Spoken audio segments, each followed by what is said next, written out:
On va maintenant parler, je suggère à chacun d'essayer de faire des interventions assez courtes, puisqu'il est quand même déjà 10h10 du soir, et que nous allons parler arbres fruitiers, et la parole est à Christian Honoré. Oui, monsieur le maire. Je vais vous présenter le vœu porté par Pierre Bournazel. Il s'agit en effet d'un vœu relatif à la plantation d'arbres fruitiers. Certains quartiers parisiens, vous le savez, sont dépourvus ou presque d'arbres fruitiers, malgré la présence de nombreux espaces verts, à l'instar du 1er, 2e, 3e, 4e, 7e, 9e, 16e et 17e arrondissement, ainsi que le bois de Boulogne. Pour faire court, je vais vous dire le vœu par lui-même.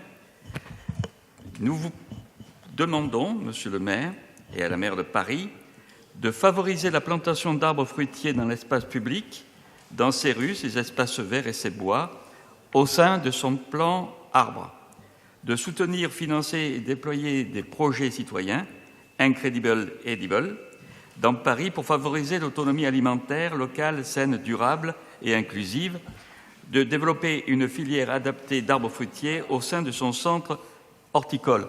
Et bien entendu, ceci après étude de sous-sol pour s'assurer que ce sous-sol est propre à la plantation d'arbres fruitiers. Je vous remercie. Merci, monsieur Honoré. Cela appelle-t-il des demandes d'intervention?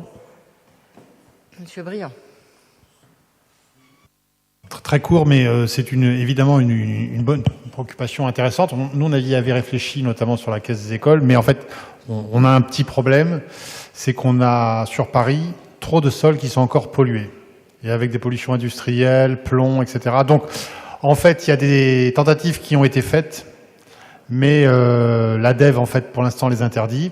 Alors, la seule possibilité qu'on a, c'est si on les sort, quoi. C'est-à-dire que si il y a des bacs, voilà. Là, en l'occurrence, c'est possible, mais c'est la contrainte. Donc, on peut faire sur des terrains végétalisés, par exemple, et notamment, on pense pour des plantes aromatiques, de faire des choses de ce genre. Mais là, pour l'instant, malheureusement, les conditions sanitaires, aujourd'hui, ne le permettent pas, mais c'est quelque chose que j'espère qu'une fois, qu'on pourra le faire. Mais aujourd'hui, on ne peut pas le faire.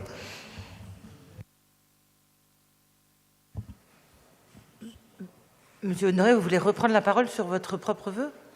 Oui, simplement, je suis d'accord avec ce que dit monsieur Briand, parce qu'en effet, et je crois que c'était un vœu qui a été porté par Europe Écologistes Les Verts à un certain moment, me semble-t-il. Et justement, il y avait le problème des sous-sols, que j'ignorais, et c'était dans le 18e. La question Très bien. Alors, je confirme, nous sommes tous d'accord. Je vous propose juste que nous avancions. Oui, parce qu'il reste encore un certain nombre de vœux. J'aimerais que monsieur Méned puisse vous répondre. Ah, pardon. Oui. Excusez-moi, parce que j'allais dire, est-ce qu'on ne peut pas essayer de trouver des endroits, par exemple le parc Porte de la Chapelle, si, encore une fois, le sous-sol s'y prête. Monsieur Méned. Alors, merci Madame la maire. Effectivement, quelques mots, mais très rapides, effectivement, vu l'horaire. Effectivement, l'ADEV, à travers le service de l'arbre et des bois et le centre horticole de Rungis, choisit les essences d'arbres et prend en compte les évolutions actuelles du climat et donc répond aux objectifs de rafraîchissement et de durabilité. Les arbres plantés doivent être résilients, ça a été dit, et pouvoir supporter les fortes chaleurs. C'est pourquoi les aménagements que nous faisons aujourd'hui, notamment de voirie, avec une installation systématique d'un arrosage automatique, répondent à cette logique que les arbres doivent vivre en bonne santé. Ça a été dit par Gérald Briand, la qualité des sols, c'est quelque chose de très important, effectivement aussi, à prendre en compte lorsqu'on veut planter les arbres fruitiers, dont les fruits sont naturellement destinés à être mangés. Et donc, lors des plantations sur espace public, dont vous parlez, monsieur Honoré, de telles études préalables sont réalisées pour définir les essences d'arbres. Enfin, un autre élément attenant à l'espace public, c'est la densité d'utilisation de l'espace public dans le 18e qui fait qu'on peut avoir des difficultés à ce que les arbres fruitiers restent avec des fruits qui puissent se développer tout au long de leur vie. Donc plutôt que tout ce qu'on pourra faire effectivement pour développer des arbres fruitiers en ville, on le fera, mais je vous invite plutôt à regarder les espaces qui sont plus protégés, plus sécurisés. Par exemple, on a choisi de développer le concept des pariculteurs avec des fermes urbaines permettant de proposer des produits aux habitants. Les fruits ainsi dans des espaces préservés, protégés, peuvent grandir dans des conditions bien plus favorables et sont donc moins exposés aux polluants d'hiver. De même, dans le cadre de la nature en ville, dont j'ai la charge dans le 18e, les jardins partagés du 18e sont aussi des espaces préservés, contrôlés, gérés par les associations, que l'on remercie ici aussi de leur investissement. Et ces jardins partagés permettent d'avoir quantité d'arbres fruitiers entretenus donc par les responsables du jardin partagé.